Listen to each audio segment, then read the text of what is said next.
السلام علیکم ورحمۃ اللہ وبرکاتہ۔ طلاق کیا چیز ہے؟ اس موضوع پر آج ہم نے قاری محمد اختر صدیق صاحب سے رابطہ کیا ہے کہ وہ ہمیں دین کی روح سے سمجھائیں اور بتائیں کہ طلاق کن کن باتوں سے ہو جاتی ہے اور کن کن باتوں سے نہیں ہوتی ہے اور کیا وجوہات ہوتی ہیں۔ تو چلتے ہیں قاری محمد اختر صدیق صاحب سے، وہ کیا فرما رہے ہیں۔ السلام علیکم ورحمۃ اللہ وبرکاتہ۔ الحمدللہ رب العالمین والعاقبۃ للمتقین والصلاۃ والسلام علی اشرف الانبیاء والمرسلین نبینا و رسولنا و حبیبنا و امامنا محمد وعلی آلہ و اصحابہ اجمعین، اما بعد۔ ہمارے کسی ایک بھائی نے سوال بھیجا ہے کہ اگر کوئی شخص اپنی بیوی کو غصے میں آ کر یہ کہہ دیتا ہے کہ میرے گھر سے نکل جاؤ، یا یہ لفظ بولتا ہے کہ تم میری طرف سے فارغ ہو، یا یہ لفظ بولتا ہے کہ میرا تیرے ساتھ کوئی تعلق نہیں ہے، یا یہ بولتا ہے کہ آئندہ تم میرے گھر میں قدم نہ رکھنا وغیرہ وغیرہ، اس طرح کے الفاظ وہ ادا کرتا ہے غصے میں، تو ایسے میں شریعت ہمیں کیا حکم دیتی ہے؟ آیا ان الفاظ کو خاوند کی طرف سے بیوی کے لیے طلاق سمجھا جائے، یا یہ الفاظ کہنے سے طلاق واقع نہیں ہوگی؟ اس کے بارے میں کچھ بتایا جائے۔ دیکھیے، اس سلسلے میں شریعت کا قاعدہ یہ ہے، اصول فقہ کی معتبر ترین کتابوں کے اندر اس کا ذکر موجود ہے کہ اس سلسلے میں شریعت کا قاعدہ یہ ہے کہ اگر خاوند اپنی بیوی کو لفظ طلاق نہیں بولتا ہے، اس کے علاوہ جتنے بھی الفاظ بولتا ہے، اس میں اس کی نیت کا پوچھا جائے گا کہ اس نے یہ الفاظ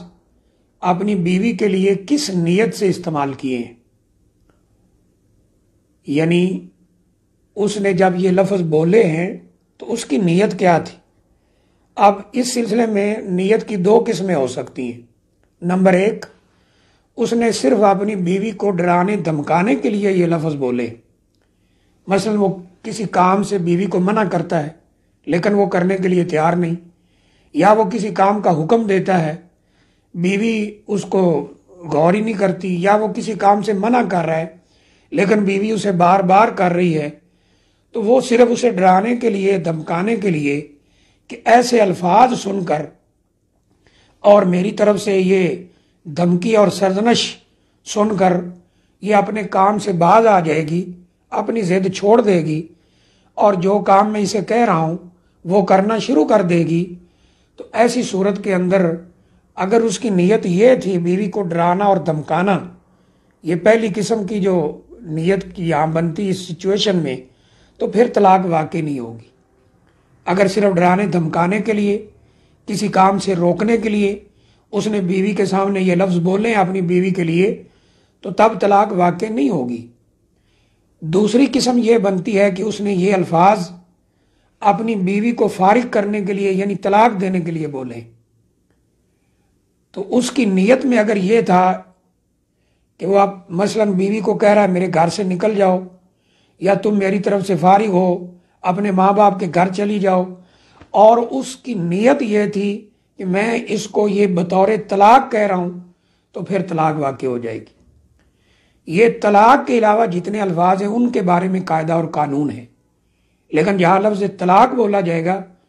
تو وہاں یہ قانون لاگو نہیں ہوگا، وہاں طلاق واقع ہو جائے گی، کیونکہ رسول اللہ صلی اللہ علیہ وسلم نے فرمایا ثلاث جدہن جد وعزلہن جد،